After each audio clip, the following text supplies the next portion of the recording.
Imagine yourself walking into a store and seeing two shelves. On one shelf, organic is written, and on the other, nothing is written. So now you're in a state of confusion, so you decide to compare the price of the two products. And you find that the ones that were on the organic shelf were 50% more expensive than products that were there on the normal shelf.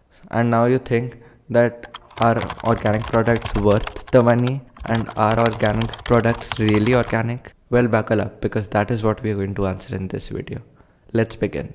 Some may argue that how can any farm be organic when the groundwater at large is polluted? Well, there are some parts of our country where the groundwater is still pure, and plus a lot of farmers also do rainwater harvesting. While you can't be sure of something to be 100% organic, there are some certifications that bring the product closer to being 100% organic.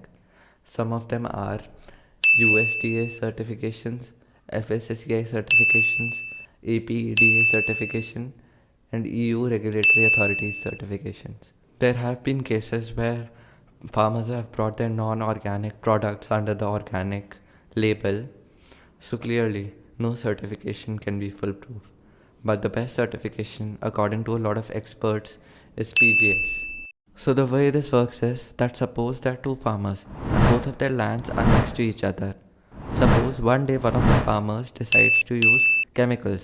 So what will happen is the groundwater of the whole area will get polluted, and this will bring the certifications of the farmer who is not using chemicals at risk.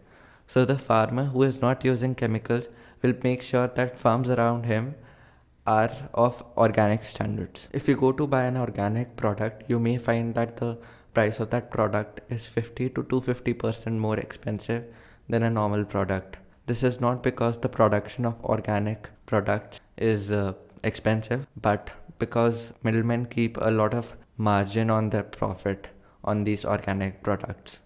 Let me give you an example. Suppose a normal apple costs around 60 rupees, so then an organic apple will cost around 80 rupees. But by the time it reaches the market, it will cost around 200 rupees.